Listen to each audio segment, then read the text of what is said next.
الکافی میں لکھا ہے کہ نبی کریم صلی اللہ علیہ وسلم کی وفات کے بعد ارتد الناس الا ثلاثہ،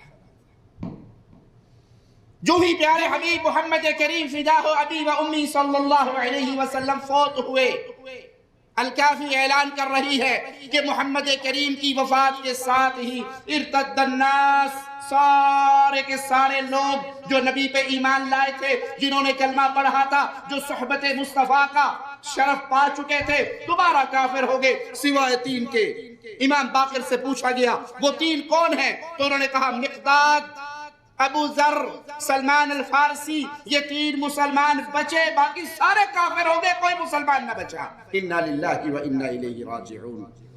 کاشانی نے اس روایت کے اوپر تعلیق لگاتے ہوئے کہا کہ اس کی اسناد قابل اعتبار ہے، یہ سندن بالکل ٹھیک روایت ہے، اس کے اندر کوئی جھوٹ نہیں، کوئی راوی کذاب نہیں، یہ اعتبار کے قابل ہے۔ اور التیجانی نے اپنی کتاب ثم اہتدیت صفحہ 65 پر، ہاشم بن علی نے اپنی کتاب الصحابہ فی حجمہم الحقیقی صفحہ 79 پر، علی بن معصوم الشیرازی نے اپنی کتاب الدرجات الرفیعہ صفحہ 17 پر، احمد حسین یعقوب نے اپنی کتاب کے صفحہ 54 پہ یہی بات، یہی عقیدہ لکھا۔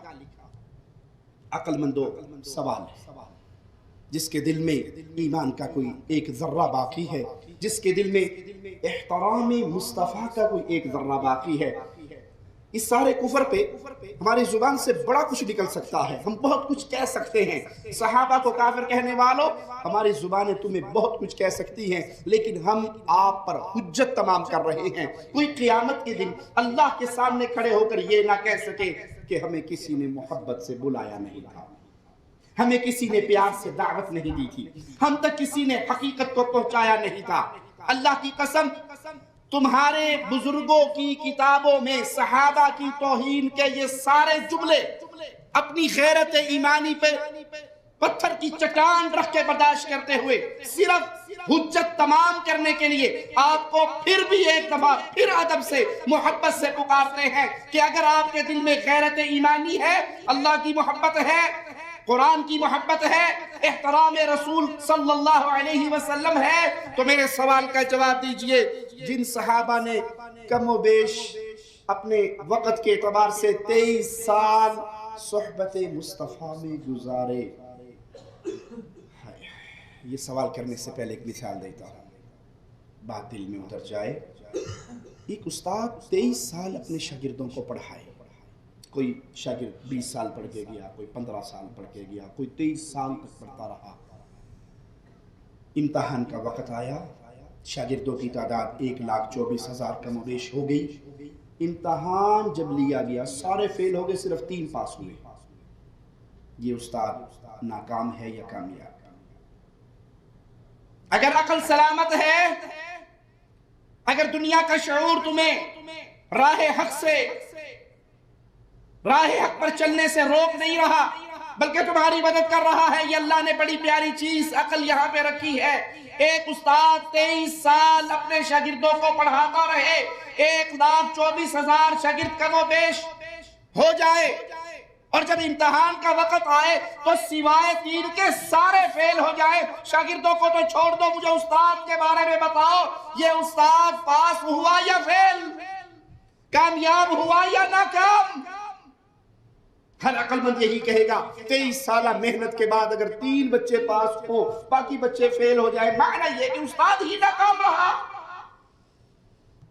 اگر تمہارے دل میں پیارے نبی کی محبت ہے تو میں سوال کرتا ہوں، تم نبی کے بارے میں کیا کہنا چاہتے ہو؟ کہ 23 سالہ محنت، میرے نبی نے اپنے صحابہ پر رات کو محنت کی، دن میں محنت کی، سفر میں محنت کی، حالت جنگ میں محنت کی۔ ابن عباس چھوٹے سے ہیں، راتوں کو جاگ جاگ کر پیارے نبی کا عبادت کا طریقہ دیکھ رہے ہیں، اور جب امتحان کا وقت آیا، پیارے نبی فوت ہو گئے، اللہ کی دی ہوئی یہ شریعت آگے پہنچانے کا ٹائم آیا تو سارے کے سارے کافر ہو گئے، کوئی مسلمان نہ بچا سوائے 3 میں۔ تو معنی یہ کہ تم توہین کر رہے ہو صحابہ سے پہلے محمد کی صلی اللہ علیہ وسلم۔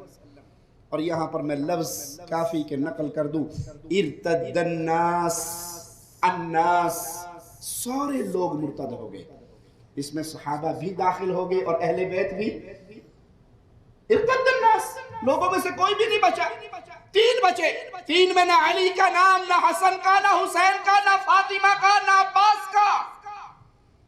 مقداد بچا، ابو ذر بچا اور سلمان بچا، باقی ان میں سے کوئی مسلمان نہ رہا۔ انا للہ و انا الیہ راجعون۔ خاص طور پہ میرے نبی کے وہ صحابہ جو ہمیشہ ساتھ رہے، ابو بکر، عمر، عثمان، علی، طلحہ، سعد، سعید، جن کو پیارے نبی صلی اللہ علیہ وسلم نے دنیا میں رہتے ہوئے جنت کے ٹکٹ دیے، وہ صحابہ بھی مسلمان نہ رہے۔ اچھا، آپ کی اگر بات ایک لمحے کے لیے مان لیتے ہیں تو پھر اپنی عقل کو استعمال کیجئے۔ ہم عرض کریں گے تو شکایت ہوگی، اپنی اداؤں پہ خود ہی کچھ غور کیجئے۔ نبی کے آنے سے پہلے، محمد صلی اللہ علیہ وسلم کی بعثت سے پہلے مکہ کے لوگ کیا کرتے تھے؟ کس دین پہ تھے؟ بت پرست تھے، اس میں تو کوئی شک نہیں، بت پرست تھے۔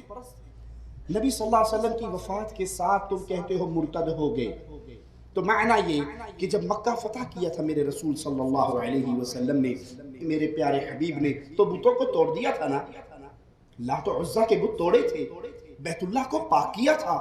جاء الحق کا نعرہ لگاتے ہوئے آپ بتوں کو گرا رہے تھے، توڑ رہے تھے، بیت اللہ کو پاک کر رہے تھے۔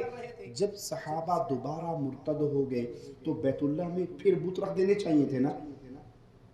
جب وہ مرتد ہو گئے، واپس اپنے آباء و اجداد کے دین پہ لوٹ گئے، کفار ہو گئے، تو پھر وہی بت پرستی کا دور دورہ ہونا چاہیے تھا۔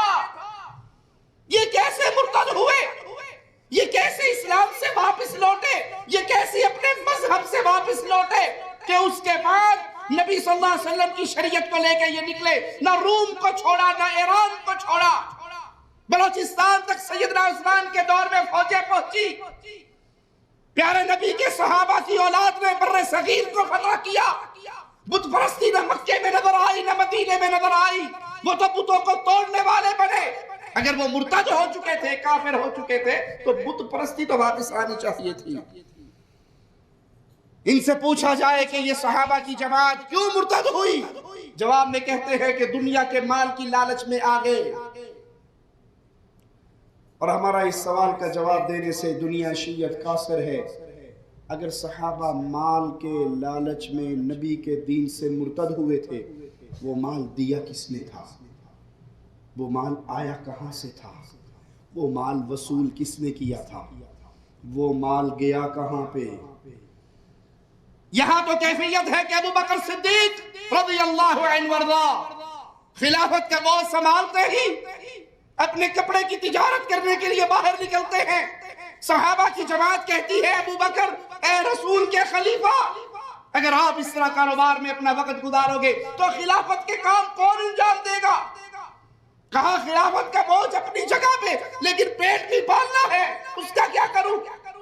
کہا آپ بیت المال سے اپنے لیے وظیفہ مقرر کر لیں۔ اور یہ ابو بکر صدیق رضی اللہ عنہ ہے جو وفات کے وقت اپنے گھر کو بیچ کر بیت المال میں شامل کرنے کی وصیتیں کر رہے ہیں۔ اگر مال کے لیے مرتد ہوئے تو مجھے بتائیے، یہ فاروق اعظم ہے، منبر پہ کھڑے ہیں خطبہ دینے کے لیے، مال غنیمت میں سے جو کپڑے ملے تھے اس میں قمیص تیار نہیں ہو سکتی تھی۔ میرے پیارے فاروق کے ساتھیوں میں سے ایک پوچھتا ہے، خطبہ بعد میں دینا، حکم بعد میں دینا، پہلے جو یہ قمیص پہنی ہے اس کا حساب دو۔ جو کپڑا ہمیں ملا اس سے قمیص پوری تیار نہیں ہو سکتی، آپ نے کیسے پورا لباس تیار کر لیا؟ فاروق اعظم اپنے بیٹے عبداللہ کو دیکھتے ہیں کہ بیٹا تم جواب دو۔ وہ جواب میں کہتے ہیں، میں نے اپنے حصے کا کپڑا اپنے بابا کو ہدیہ دے دیا تھا۔ اگر وہ مال کے لیے مرتد ہوئے تو یہاں تو کیفیت ہی عجیب ہے۔ فاروق اعظم زخمی ہے، مسلمانوں کے نئے حکمران کو چننے کے لیے کمیٹی مقرر کرتے ہیں، ان اشخاص میں اپنے بیٹے کا نام ہی شامل نہیں کرتے جنہوں نے خلیفہ بننا تھا۔ یہ کیسا مال تھا، یہ کیسی دنیا کی محبت تھی۔ انا للہ و انا الیہ راجعون۔